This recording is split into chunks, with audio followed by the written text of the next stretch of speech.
Hi అండి. ఎలా ఉన్నారు? అందరూ బాగున్నారా? ఈరోజు మనం మామిడికాయ కొబ్బరి పచ్చడి రెసిపీ గురించి తెలుసుకుందాము. ముందుగా మామిడికాయని తీసుకుందాము. ఆ మామిడికాయని వాష్ చేసి పీల్ తీసి చిన్న చిన్న పీసెస్గా కట్ చేసుకుందాము.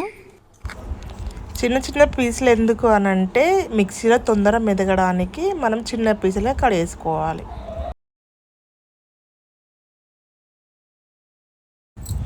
పచ్చి కొబ్బరిని తీసుకుందాం. నేను నిన్ననే దేవుడికి కొట్టా, దాన్నే తీసుకుంటున్నా. ప్రసాదం లాగా అనంటే ఎప్పుడు స్వీట్స్ అనేది తినలేం కదా, అందుకోసమే కొంచెం వెరైటీగా ఉంటుందని చెప్పేసి ఎట్లాగో సీజనే కదా మామిడికాయలు అనేసి చేద్దామని ట్రై చేసిన. ఎప్పుడు కొబ్బరి పచ్చడి చేస్తే బాగుంటుంది. మామిడికాయ బదులు చింతపండు వేసుకొని చేసుకుంటారు, కానీ ఒకసారి మామిడికాయ ఉంది ట్రై చేద్దామనేసి చేసిన. నేను ఒక గిన్నె తీసుకొని అందులో ఆయిల్ పోసుకోవాలి. పచ్చిమిర్చి వేయించుకోవాలి. పచ్చిమిర్చి వేయించుకుంటే టేస్ట్ అనేది బాగుంటుంది, కారం అనేది కూడా ఎక్కువ ఉండదు అన్నట్టు. మిర్చి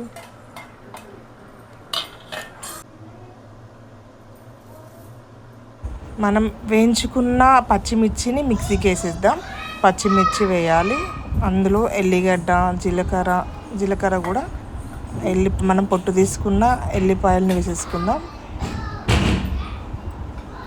సాల్ట్ కొంచెం, కట్ చేసి పెట్టుకున్న మామిడికాయ ముక్కలని అలా అందులోనే మళ్ళీ కొబ్బరి కూడా వేసేసుకోవాలి.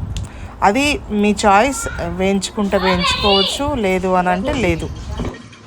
నేను కొత్తిమీర కూడా వేసుకున్నా. మిక్సీకి వేసుకున్నా. అందులోనే ఒక బాండి తీసుకొని ఆయిల్, జీలకర్ర, ఆవాలు, ఎండుమిర్చి, కరివేపాకు కూడా వేసుకోవాలి.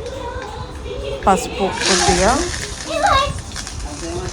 పోపు వేసుకోవడానికి, కరివేపాకు కూడా. అది కొంచెం మంచిగా గోలినాక మనం మిక్సీకి వేసుకున్న కొబ్బరి, మామిడికాయ ఉంది కదా, అందులో వేసేసి బాగాసేపు కూడా ఉంచుకోవద్దు. జస్ట్ ఇట్లా కలిపేసుకుని దింపేసుకోవాలి అంతే. వేడి వేడి అన్నంలో మస్తు ఉంటుంది, సూపర్ ఉంటుంది.